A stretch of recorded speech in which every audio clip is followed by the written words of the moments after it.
Amongst a small but growing band of scientists and researchers, there is a willingness to consider the idea of precognition, or the ability to see into the future.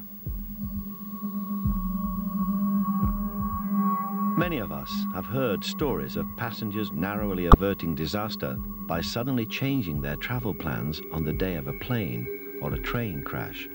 And an American academic called Cox found some evidence supporting the idea that humans may have a sixth sense for danger, which shows up as a premonition of doom. Cox's studies showed that passenger numbers did indeed drop on days when train crashes occurred. Your left-handed. Paranormal researcher Louie has recently reviewed the work.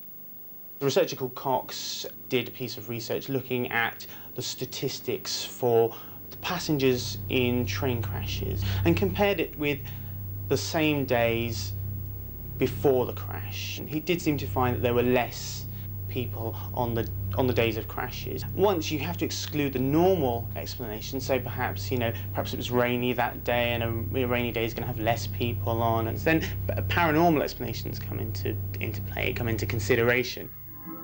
Louie is also interested in another experiment which could reveal a human sixth sense for danger. The research shows that people appear to be able to sense whether images they were shown on a computer screen were violent or disturbing before they appeared. Put it in simple terms, people showed differences in their skin conductance before they'd seen a violent image. Okay, now this shouldn't happen.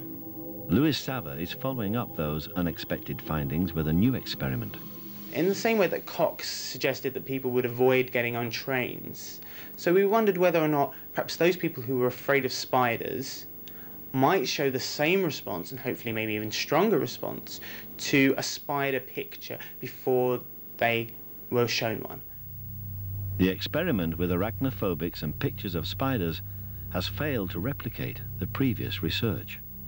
The fact that we didn't find it suggests perhaps there isn't anything going on there, because we know certainly that ours was conducted under the best methodological conditions.